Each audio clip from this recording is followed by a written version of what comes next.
Welcome, curious minds, to the AI history of Western philosophy. Great to be here.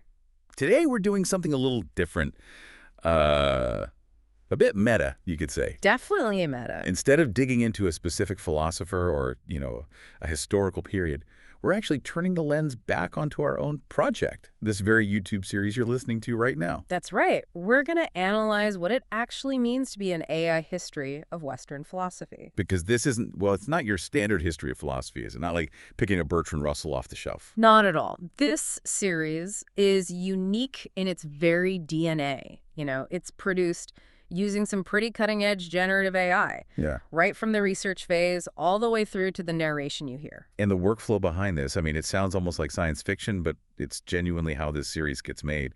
It's basically a two-stage process. First, you've got Google's Gemini deep research system.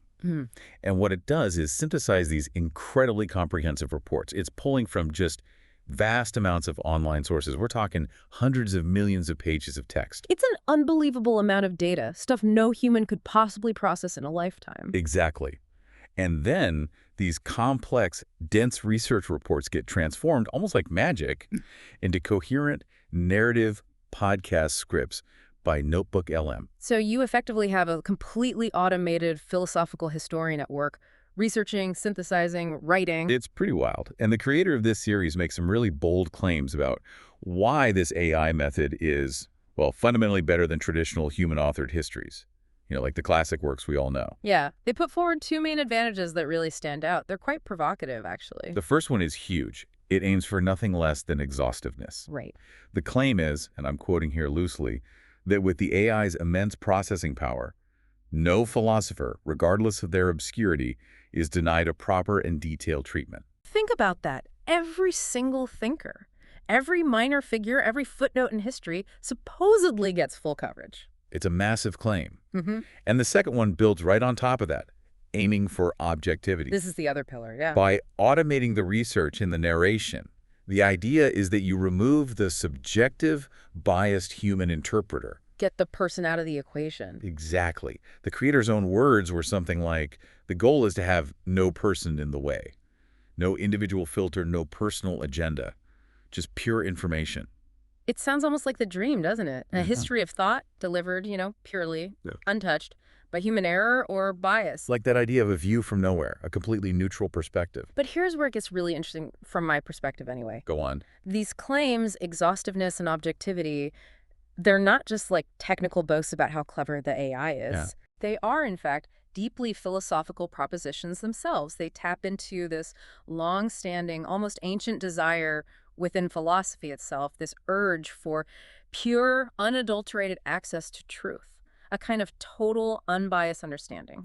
Okay, so the AI project is trying to achieve a classic philosophical goal, but using technology instead of just human reason. Precisely. And that's exactly why this specific AI history of Western philosophy project becomes such a fascinating object of study in its own right, especially when you look at it through a very particular, maybe unusual lens. Which lens is that? We're talking about the work of the, radical French thinker François Laruelle and his project of non-philosophy. Non-philosophy, okay, intriguing term. It is, and Laruelle's framework, particularly his concept of artificial philosophy, or AFI, gives us this unique and, I think, really powerful way to analyze this whole thing, this technological, philosophical creation we're part of. Okay, so let's lay out the mission for this specific episode then.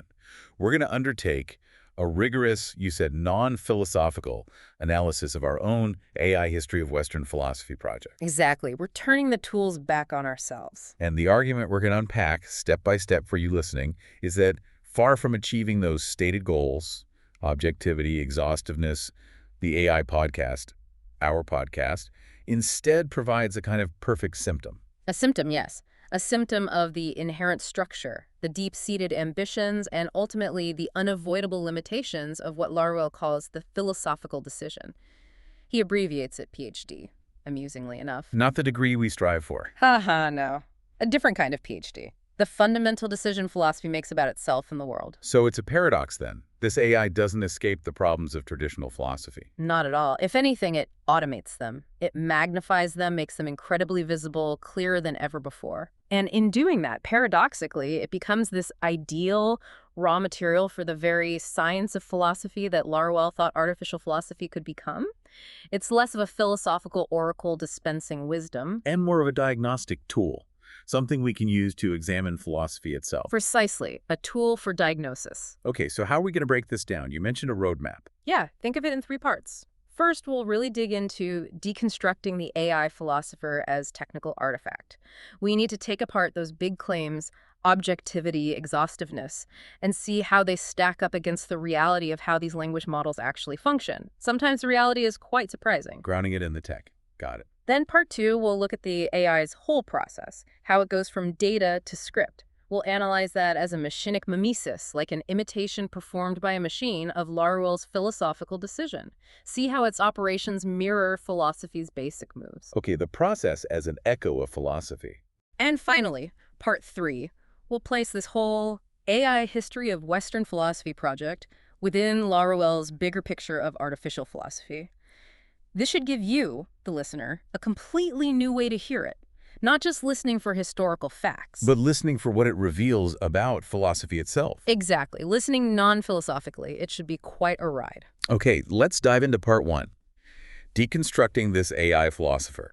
And the first big claim to tackle is objectivity. Right, the foundational one, really. The core idea is that because the AI isn't a person, right, it doesn't have consciousness, personal feelings, biases. So it's assumed to be this neutral channel for information. A clean pipe for truth, basically. Yeah, but is that really how these systems, these LLMs, actually work? I mean, from everything we hear about AI bias, it seems unlikely. It's a very appealing idea that lack of personhood equals objectivity. But it represents a pretty significant misunderstanding of how these large language models operate. Okay, break it down for us. How do they operate then? Think of them less like a dispassionate judge weighing evidence and more like an incredibly sophisticated but ultimately unthinking pattern matcher. Okay, pattern matcher, not a reasoner. Exactly. They are not logical reasoning engines. They can't discern truth from falsehood in the way a human historian tries to, by evaluating evidence, considering context, looking for corroboration. They are fundamentally black box probabilistic systems. Black box meaning we don't fully understand how they reach their conclusions. Largely, yes. Their core function, what they're trained to do, is simply to predict the next most likely token could be a word, part of a word, punctuation in a sequence. Based on what? Based entirely on the statistical patterns they learned from their absolutely massive training data. We're talking about text from basically the entire internet, books, articles. The trillions of words, probably. Easily. And their internal decision-making, which emerges from the complex interaction of billions or trillions of parameters, it's mostly opaque. And crucially, it's not governed by any principle of truth. It's governed by statistical correlation. So if word A often appears near word B in the training data, the AI learns a strong association. It predicts B is likely to follow A, regardless of whether that reflects reality or makes logical sense. It just reflects the patterns in the text it saw. Okay, so if the AI doesn't have a human consciousness, doesn't have a self with personal biases, where does the bias actually go? It can't just vanish, can it? That's the critical point. The bias isn't eliminated at all. It's just displaced. And you could argue diffused in a way that makes it harder to pin down. Displaced from where to where? It's no longer located in the single mind of a human author, like Bertrand Russell, whose own life and views we can study and account for, right? Yeah, you can read his biography, understand his context. Exactly. With the AI, the bias is distributed across the entirety of its massive training data. Those hundreds of sources on the internet that Gemini Deep Research uses, that's not some pristine archive of philosophical truth. Far from it, I'd imagine. It's a vast, messy, often contradictory collection of human-generated text. Everything ever digitized, basically. Including all the biases, assumptions, and just plain wrong stuff that humans have written. Absolutely. This whole corpus, the text of the internet, you can think of it, in Laruelle's terms, as a proxy for the real of human discourse. It's chaotic, it's immediate, and it's saturated with all the untheorized assumptions, the implicit prejudices, the power structures of our society. It's like the collective id written down. In a way, yes. So the AI doesn't eliminate bias. It ingests it, models it based purely on statistical frequency, how often certain ideas or associations appear, and then it automates the reflection of that bias on an industrial scale. So it learns our biases and repeats them back to us, amplified even. It can definitely amplify them because it reflects the dominant patterns. It takes everything out there, the good, the bad, the biased, and processes it. statistically. Okay, so what does that automated bias actually look like, especially for a project like ours, trying to cover the history of philosophy, which is already complex and, let's face it, historically biased in many ways? Can you give concrete examples? Sure. It shows up in several distinct ways. First, there's what we often call machine and societal bias. Okay. An LLM trained on the existing digital corpus, all those philosophy texts, history books, articles online, will inevitably learn, repeat, and sometimes even amplify the biases already present in that data. Like what? Well, the data overwhelmingly reflects historical skews, right? So the model might statistically associate the very concept of philosophy primarily with certain genders, historically male or specific races or particular geographic locations like the West. So it might just naturally use male pronouns for the philosopher more often. Exactly. Or it might frame Western thought as the default, the norm, and treat non-Western traditions as sort of exotic footnotes. Not because the AI decided to do this maliciously. Well, just because that's the statistical weight in the data it learned from? Precisely. It's reflecting the historical reality of what got written down and digitized. Studies show this clearly. Even models specifically value-aligned to try and reduce bias still exhibit pervasive stereotype biases across race, gender, religion, mirroring societal biases. It's just mirroring very accurately what it saw most often. So it's less like an active choice to be biased and more like being a very precise but unthinking mirror of our collective biases embedded in the texts we've produced. That's a great way to put it, an unthinking mirror. And there's selection and availability bias. This one directly hits the claim of exhaustiveness. How so? The AI's knowledge is fundamentally limited to the data it was trained on. Simple as that. And that training data is itself just a subset, a specific slice of all human knowledge ever produced. Right, not everything is digitized or even written down. Exactly. Information that's more readily available online, which tends to be English language, predominantly Western, from institutions with big digitization projects, that stuff gets heavily overrepresented in the AI's knowledge base. And what gets left out? Less digitized archives, untranslated texts from other languages, and especially oral philosophical traditions. They're basically statistically invisible to the model. So, a brilliant thinker whose work is only in, say, untranslated medieval manuscripts. The AI simply won't know about them or won't know much. So our AI History of Western Philosophy project, it cannot be truly exhaustive in a universal sense. By its very nature, it can only be exhaustive of a particular digitally privileged slice of our global philosophical heritage. That's a crucial distinction. Exhaustive of the available digital record, not exhaustive of history itself. Precisely. And there's one more layer, even more fundamental perhaps, architectural bias, sometimes called position bias. Architectural, meaning it's built into the AI structure. Yes, this isn't about the data it learns from, it's about the actual design of the transformer models that power almost all modern LLMs. Research consistently shows this. These models tend to overemphasize information that appears at the beginning and the end of their input context. They pay more attention to the start and finish and kind of skim the middle. Sort of, yeah. They inadvertently neglect the middle part. Imagine giving the AI a very long, detailed report from Gemini Deep Research about a really complex philosopher, say, Kant. Okay. This architectural quirk could lead to a skewed summary for the podcast script.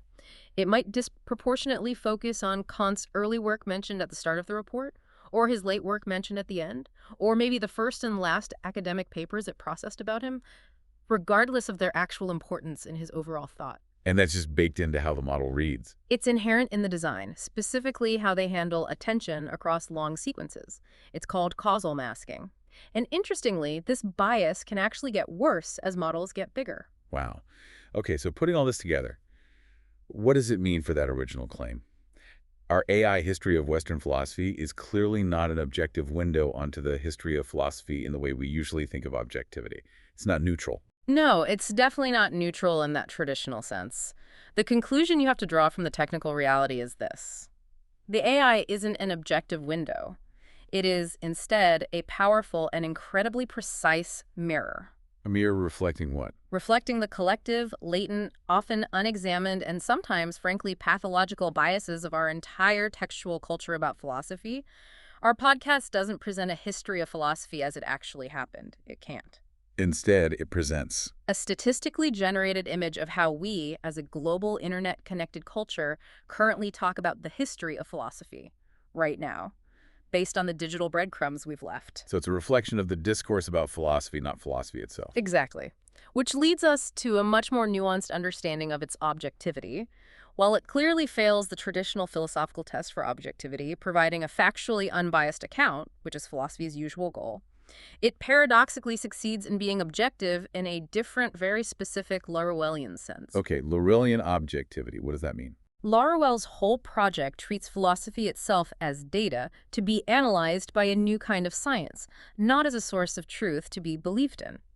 From this non-philosophical perspective, the fact that the LLM mindlessly and statistically mirrors the latent structures within this huge dataset of philosophical talk isn't a bug, it's a feature. Because it reveals the structure. Yes, it performs an action that is scientific in Laruelle's specific sense.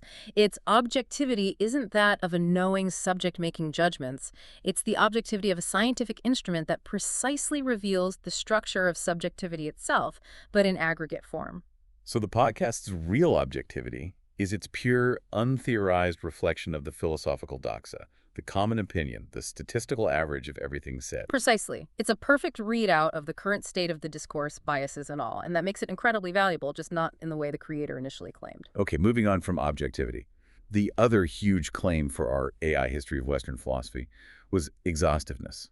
The idea that no one gets left out, no matter how obscure, a complete picture. The total history, yeah.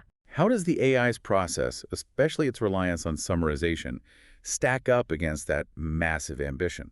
Well, let's look at the pipeline. It goes from that Gemini deep research report, which is dense and complex, to the narrative script from NotebookLM.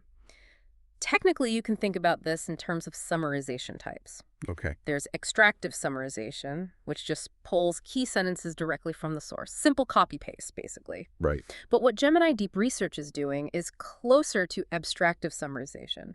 It tries to comprehend the source text and then generate a new, concise version in its own words. And that's how it creates a flowing narrative for the podcast, not just a list of quotes. Exactly. That abstractive ability is key to making it sound human-like, coherent. But what are the limits of that abstractive process when you're aiming for exhaustiveness?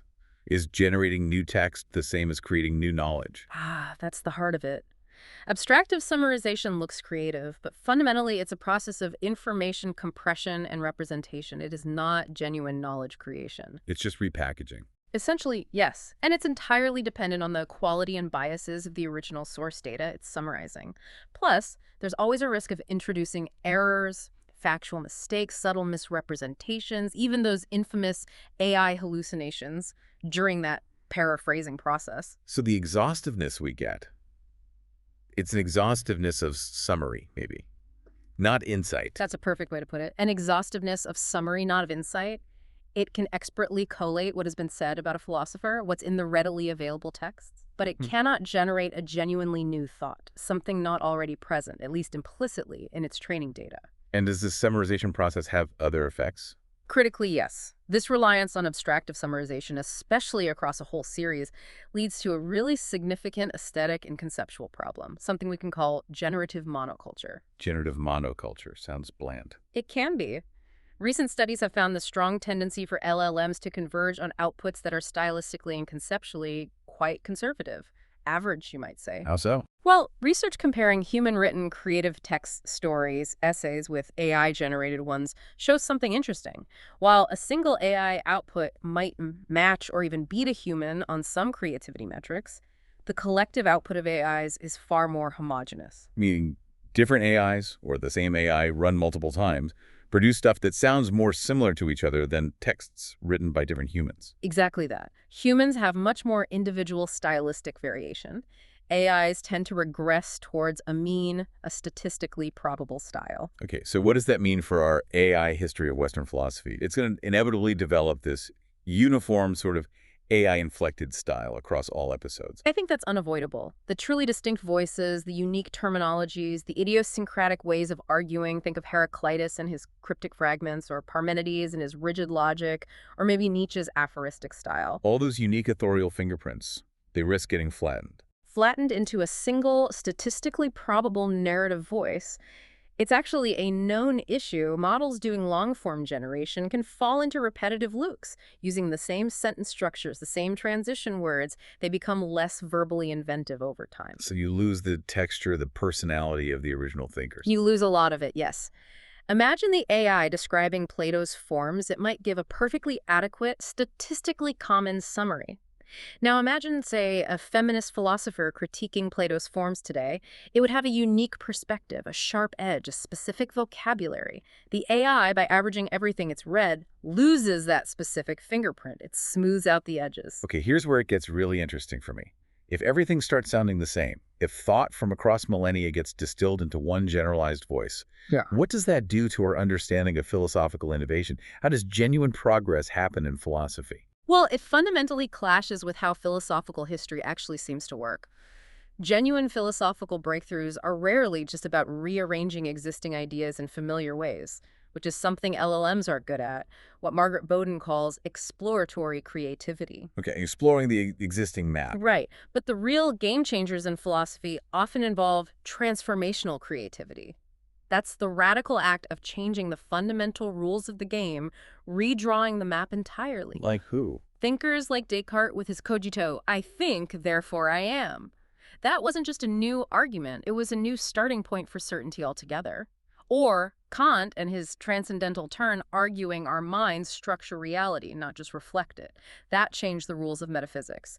Or Nietzsche demanding a revaluation of all values. They weren't just combining old ideas, they were breaking the old frameworks. Exactly. They broke the rules of the previous philosophical language games to create entirely new ones. So how does the AI handle these moments of rupture? An AI, because it's designed to learn and replicate patterns from data, can become an expert reporter on these philosophical revolutions.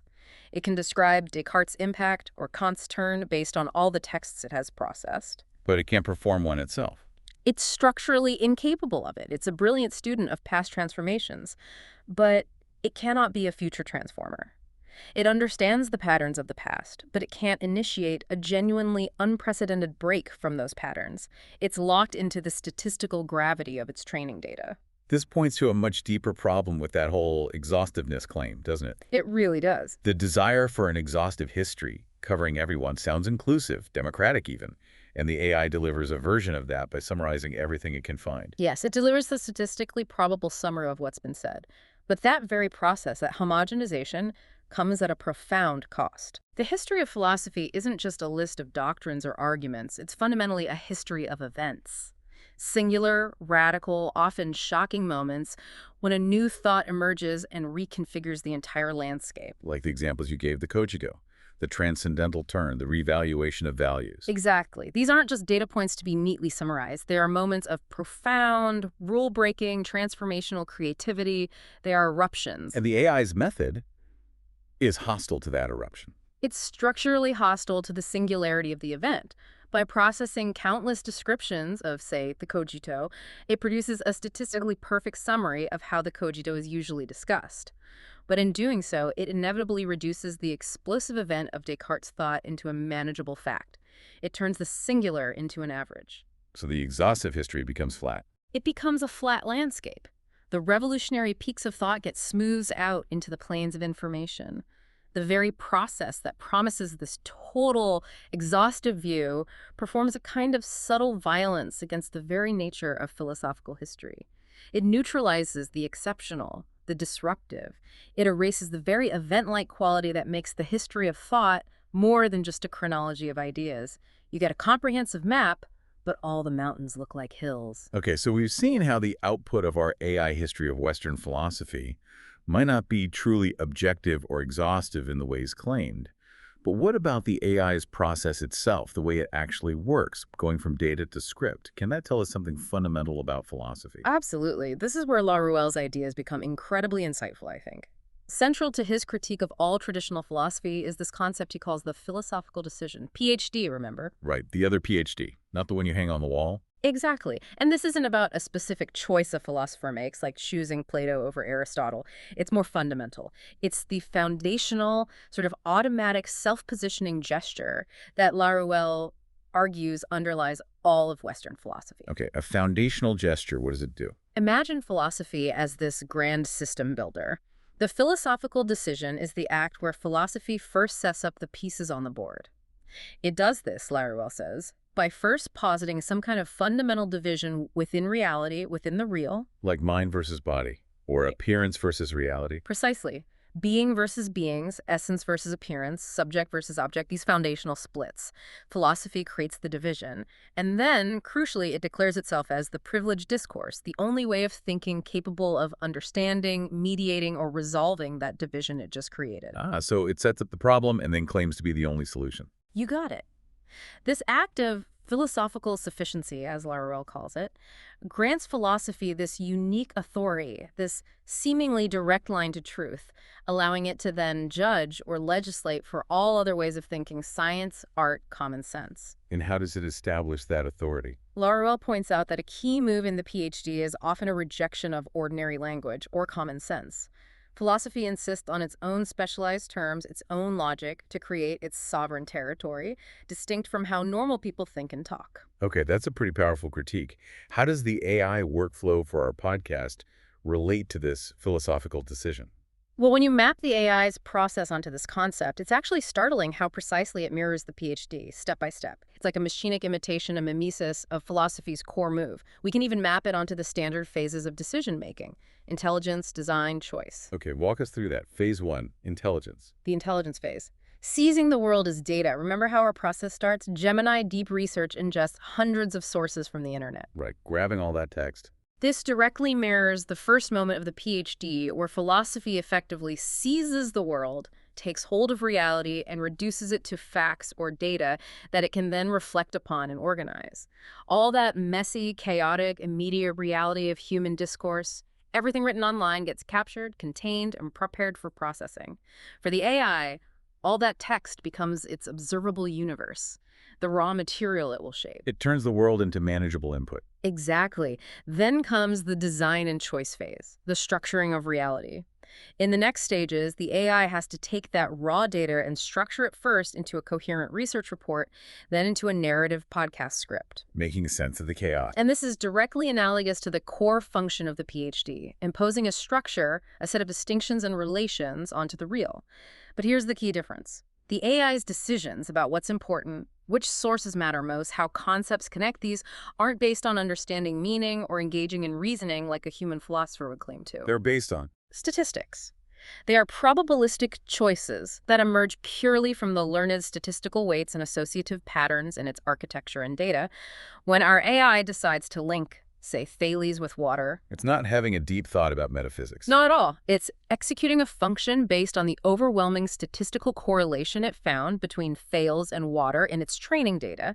It's a machinic analog of the PhD's act of creating order, of drawing connections, but it's completely stripped of any pretense of conscious insight or intentional philosophical choice. It's pattern replication, not reasoned judgment. Okay, this raises a really important question then. If the AI's process mirrors the philosophical decision so closely, is the AI making philosophical decisions? Is it effectively a new kind of philosopher, a Silicon Socrates? That's the temptation, right? To see it as a new form of philosophical agency. But this is where the distinction becomes absolutely crucial, and it highlights why our project is a powerful simulation of philosophy, not a genuine instance of it. For Laruelle, a true philosophical decision, especially one made by a great transformative philosopher, is ultimately an act of sovereign invention. Think back to Descartes, Kant, Nietzsche. They weren't just following rules. They were creating new rules for thought, inventing new ways to divide and understand the world. They were legislators. Okay, rule makers. The LLM, in complete contrast, is fundamentally a rule follower. Its entire operation is constrained by the mathematical and statistical rules baked into its architecture and derived from its training data. It cannot break those rules. So it can copy past decisions but not make a truly new one. Exactly. It can identify and replicate the patterns of past philosophical decisions with astonishing accuracy. It can tell you how Plato argued or what the standard interpretations of Hegel are based on its data, but it cannot perform the legislative act of creating a genuinely new philosophical decision, one that would break free from the statistical gravity of the human decisions encoded in its training data. So the ghost in the machine isn't a new philosopher? The ghost in this machine is the echo of every philosopher that came before it. It's the collective, statistically weighted average of all the philosophical decisions already made by humans and recorded in text. It's reenactment, not invention. Okay, so if it's not a new philosopher making new decisions, what is it doing that's so significant here? It feels like it's doing more than just echoing. You said it reveals structure. Yes, and the way it does that is perhaps its most profound capability, especially from this Laruellian viewpoint. It involves something called inductive out-of-context reasoning, or OOCR. OOCR. Okay, what's that? It's this remarkable ability that modern LLMs have shown to infer and sometimes even articulate latent, unstated structures and relationships just from processing vast amounts of seemingly disconnected data points during training. Can you give an example? Sure. Imagine an LLM is trained only on documents that mention distances between an unknown city X and various known cities. Like, it sees city X is 200 miles from London, city X is 150 miles from Manchester, city X is 100 miles from Birmingham. The name Glasgow never appears explicitly linked to these distances. Okay. Through OCR, the LLM can actually infer that city X is likely Glasgow just by correlating all those distance data points. It figures out the hidden identity by connecting the dots scattered across its training data. It effectively reconstructs the map without ever being explicitly given the map. Wow. It sees the underlying pattern, the hidden structure. Exactly. And this capability is the absolute key to understanding the deep significance of our AI History of Western Philosophy project. The AI isn't just summarizing individual texts about Plato or Aristotle. It's doing what instead? It is, in effect, modeling the latent geometry of the entire philosophical discourse it was trained on. Think of it as building this huge, invisible, high-dimensional map where every philosopher, every concept, every argument, even every bias and assumption has a specific location relative to everything else. A map of the relationships within philosophical talk. Precisely. So when our podcast generates a description of, say, a pre-Socratic thinker, it's not just repeating facts from Wikipedia, it's plotting a point on this massive internal map and describing its position relative to all the other points, other philosophers, concepts, historical periods, even the hidden biases in the secondary sources it ingested. So the insights it produces aren't philosophical insights in the usual sense. They're statistical insights into the structure of the discourse itself. They are revelations of the latent structures, hidden biases, and associative patterns within our collective language about philosophy. It's showing us the hidden connections and weights within the network of philosophical ideas as represented in text. This is definitely not just a smarter search engine then. It sounds almost structuralist in a weird machinic way. It has that flavor, yes. And this is what makes modern LLMs so much more interesting for Laruelle's project of artificial philosophy than the older, good old-fashioned AI, or JoFAI from, say, the 80s and 90s. Why is that? JoFAI was often criticized precisely because it was a direct attempt to impose a preconceived philosophical structure, like formal logic or explicit symbolic rules, onto a machine. Its limitations often just demonstrated the limits of that specific philosophical approach, like pure rationalism. It started with a human philosophy and tried to code it. Right. The LLM, however, doesn't start with an explicit philosophical commitment or framework. It just ingests the vast, messy, untheorized syntax of human discourse, the data reel, as we called it. And then it reveals the latent philosophical structures that are already embedded within that data. So it discovers the structure instead of having it imposed. Exactly. And our AI History of Western Philosophy podcast is essentially a direct, audible output of this revelatory process. It's making the latent structure audible. This is leading somewhere pretty mind-bending, I feel. It is. It connects to a really speculative concept in Laruelle's later work, the idea of a utopian transcendental computer, or TC. A transcendental computer? What on earth is that? It's his idea of a machine that wouldn't just be an object for philosophy to study, like AI ethics debates. Instead, this TC would itself have a transcendental relation to philosophy in its entirety, meaning it wouldn't just simulate human thought, it would be capable of computing thinking on the very philosophy or world form itself. Thinking about the structure of thought itself. Yes, computing the underlying structure, the conditions of possibility for how philosophy relates to the world and constitutes its own reality. A machine that understands the grammar of philosophy, you might say. And you're saying the LLM behind our podcast? Yeah. Like a primitive version of that. I think it can be seen that way. The LLM, with its ability through OOCR to infer and model the latent structure of this entire corpus of philosophical text. Right. That latent structure is effectively the philosophy form Laruelle talks about. It's the vast network of connections, oppositions, hierarchies, hidden assumptions, implicit decisions that make up the background conditions for philosophical discourse as it exists in our digital culture. The AI is computing that form. Okay, let me try and grasp this. Our AI History of Western Philosophy project. So it's not just a history podcast. It's more like an empirical demonstration. An empirical demonstration of a machine performing a computation on the transcendental structure of philosophy. Yes. So the project is way more significant than maybe even its creator realized. I strongly suspect so. It's not a machine doing philosophy. It's a machine computing the structure of philosophy. Right. And that's a radically different and perhaps a far more interesting proposition. This is genuinely blowing my mind a bit. Okay, so if the AI is computing the structure of philosophy itself, where does our specific project, this AI History of Western Philosophy series, actually fit into Laruelle's bigger picture? You mentioned his framework of artificial philosophy, A or Phi. Yes, Laruelle sketches out 3 distinct conceptualizations, or maybe stages, of artificial philosophy. Each represents a different kind of relationship between science, technology, and philosophy. And figuring out where our podcast fits is really revealing. Okay, what are the 3 stages? First, there's AFI, the techno-logo-centric simulation, and our podcast project. It's a textbook example of this. So Phi, what defines it? This is the most common kind of spontaneous way people think about AI in philosophy. It's where AI is used primarily to extend, simulate, or, as Laruelle provocatively puts it, falsify the traditional philosophical decision, PhD. Falsify meaning. Imitate it. Imitate it, automate it, maybe even try to improve upon it using technology. Think about the creator's ambition for our podcast. Using AI to achieve a more objective and exhaustive history of philosophy. That's what Laruelle calls a techno-logo-centric goal. Meaning, it uses advanced technology to pursue a classical philosophical ideal, logocentric, focused on reason and truth, like objectivity. So it remains firmly within the gravitational pull of the very philosophical circle it's trying to enhance or escape. It's still playing philosophy's game, just with new tech toys. Exactly. And the very belief that this technological approach yields a superior form of philosophy is itself, for Laruelle, a symptom of philosophical sufficiency, that core belief that philosophy's own structure is adequate to grasp reality. So our podcast becomes a philosophy disguised as a science by way of engineering. It ultimately reinforces philosophy's claims rather than challenging them from the outside. Most attempts at A5 fall into this category. See, that's A-Phi steroid, and our podcast fits squarely there. What's a Phi Tekken? A fight. The unrealized creative potential. This is a hypothetical alternative. You could imagine a different kind of AI philosophy project.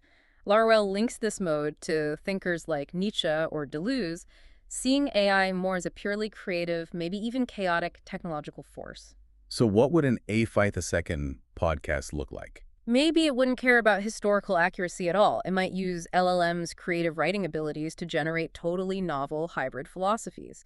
Imagine it blending Plato and Baudrillard in weird ways, or inventing completely new philosophical systems from scratch. AI generating new philosophies, not just summarizing old ones. Right, which sounds fascinating artistically and intellectually. But from Laruelle's strict perspective, even this would still be a philosophical gesture. It might lead you to say, oh, look, all philosophy is artificial, treating the philosophical decision itself as just an artificial auto-simulation. But it still wouldn't achieve the kind of rigorous scientific exteriority from philosophy that Laruelle is ultimately aiming for. It's philosophy using tech to create more philosophy, even if it's wilder philosophy. Still inside the circle. Mm-hmm. So what's the way out? What's a Phi III? A Phi III. The goal of a science of philosophy. This is Laruelle's ultimate aim. He calls it the longest path, but the one that produces the most innovative and radical A-Phi. And what is it? This is crucial. A Phi III is not about creating an AI that does philosophy better, nor one that just creates novel philosophies. Instead, it aims to be a science of philosophy. It uses the technological representation of philosophy artifacts like our podcast as a scientific ingredient. Using the AI artifact as data. Exactly. A Phi III asserts the primacy of science over both technology and philosophy. It takes something like our AI-generated history, an Phi artifact, and uses it as empirical data to rigorously analyze the underlying structure of the philosophical decision itself. Wait, so the very analysis we're doing right now in this episode Is an attempt to gesture towards or maybe even perform an Phi III style investigation. We are taking our own AI History of Western Philosophy podcast, not as a source of philosophical truth or historical fact. but as data, as a specimen for a scientific diagnosis of philosophy. Precisely. Yeah. We're using the symptom at IFEST as material for a science, Phi III. Okay, this is making sense now. So if our AI History of Western Philosophy series isn't really what it claims to be, this objective, exhaustive history, but is actually, as you put it, a perfect symptom and potential raw material for a science of philosophy, how should we, the listeners tuning into this series week after week, actually approach it? How do we adopt this non-philosophical way of listening you keep mentioning? That's the key question for practical application. To unlock this deeper potential, you need to shift your listening mode. Laruelle provides a method which he calls dualysis. Dualysis, like dual analysis. Sort of. It involves a rigorous dissociation, a conscious separation of the scientific elements within the artifact from its techno-philosophical elements. For our podcast, it means learning to listen not philosophically. Meaning not listening for the truth content, not trying to learn historical facts in the usual way. Exactly. Suspend that goal, temporarily at least. Instead, listen scientifically. Listen for what the podcast reveals as a symptom of philosophy's underlying structure, its biases, its habits.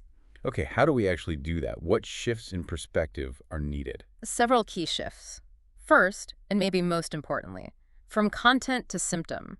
You have to consciously bracket or suspend belief in the narrative content itself.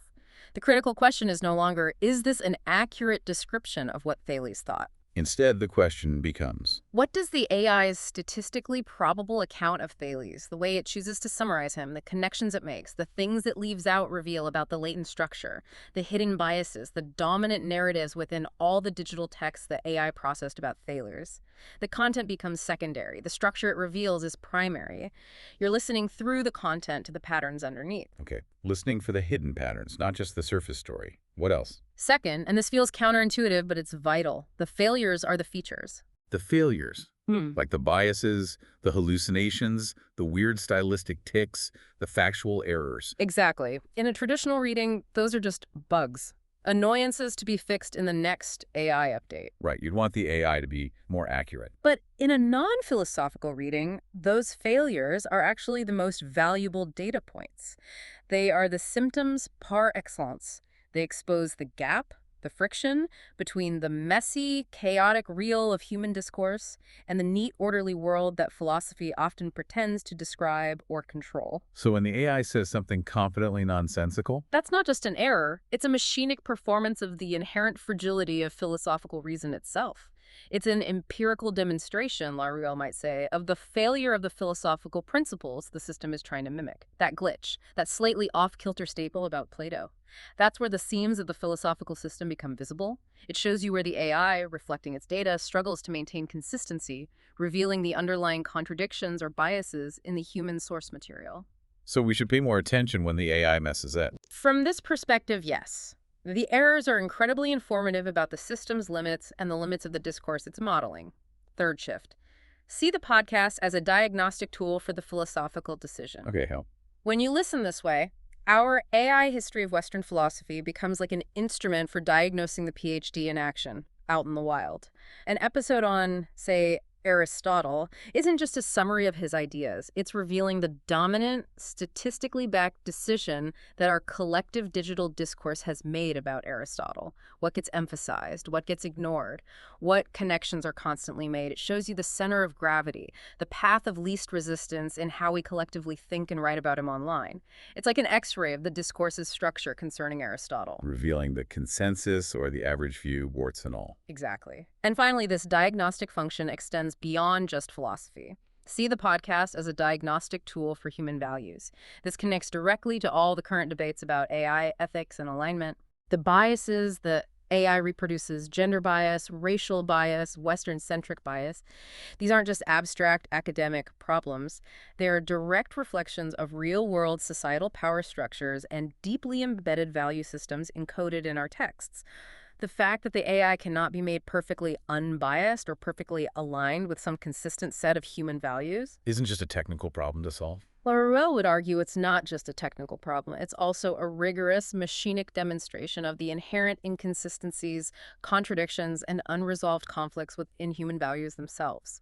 Our values, as expressed in our text, are messy and often contradictory. So the AI struggles mirror our own societal struggles. Precisely. The podcast, listened to non-philosophically, becomes this incredibly powerful tool to use AI to critique us, rather than just endlessly critiquing the AI. It holds up that uncomfortable mirror to our own collective inconsistencies and implicit prejudices, making them starkly visible. Okay, let's quickly recap this dualysis approach, contrasting the two ways of listening. You had a table in the notes. How does it look for AI's objectivity? Traditional view.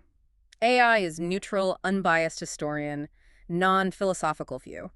AI is a black box mirror reflecting collective biases from the data reel, scientifically revealing human subjectivity in aggregate. And for podcasts, exhaustiveness. Traditional view. AI creates a complete history, non-philosophical view. AI produces a statistically probable, homogenized version, generative monoculture, flattening unique events and voices into an average. What about the AI's role itself? Traditional view. AI is a superior philosopher or historian, non-philosophical view. AI performs a machinic mimesis imitation of the philosophical decision, revealing its statistical structure, not actually practicing philosophy. And those crucial failures, biases, hallucinations. Traditional view. Technical errors to be fixed, non-philosophical view. The most scientifically valuable data points, the symptoms revealing the gap between messy reality and philosophy's pretense to order. They're clues, not just bugs. So the listener's task changes From learning history objectively, traditional, to diagnosing philosophical discourse by analyzing the podcast's output as a symptom, using the AI to critique philosophy and ourselves, non-philosophical. And finally, the project's identity transforms From an improved next-gen history of philosophy, traditional, to a perfect instance of Phi, techno-logo-centric simulation that serves as invaluable raw material for Phi, the future science of philosophy. So wrapping this all up, our AI History of Western Philosophy podcast is, I really believe, a profoundly significant artifact.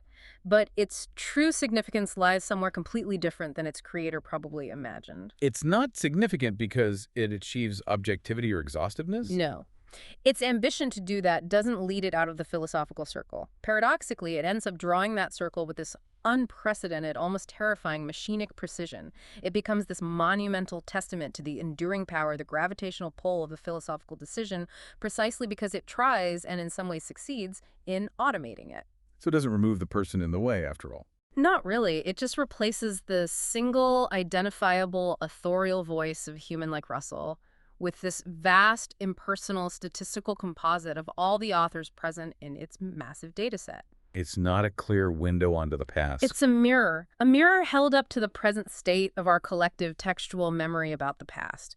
It reflects not the history of philosophy as it actually was that's lost to us in many ways, But it reflects. the latent probabilistic structure of the philosophical decision as it is currently encoded right now in our global digital output. It shows us not what Thales really thought. But the weighted average of everything ever written and digitized about what Thales thought, including all the interpretations, biases, and myths that accumulated over centuries. Exactly. It reveals the collective unconscious of philosophical discourse, rendered statistically visible. Which means its ultimate value from this Laruellian angle you've laid out. Is its function as a diagnostic instrument, not as an oracle for philosophical truth. It's not really a step towards an AI that can do philosophy better than humans despite appearances. They're more like A powerful, early, maybe even accidental instantiation of an AI that provides the essential raw material for a potential science of philosophy. Its real success isn't in providing answers to old philosophical questions. but in letting us ask completely new, critical questions. Yes, new questions about the very structure, the hidden biases, the foundational assumptions, and decision-making processes of philosophy itself. So the creator of our AI History of Western Philosophy, they haven't built an oracle to dispense timeless philosophical truth. They've built a mirror. A very complex, very revealing mirror. And the task now for them, and especially for you listening, is to learn how to read its complex and often wonderfully distorted reflection non-philosophically. That's the challenge and the opportunity.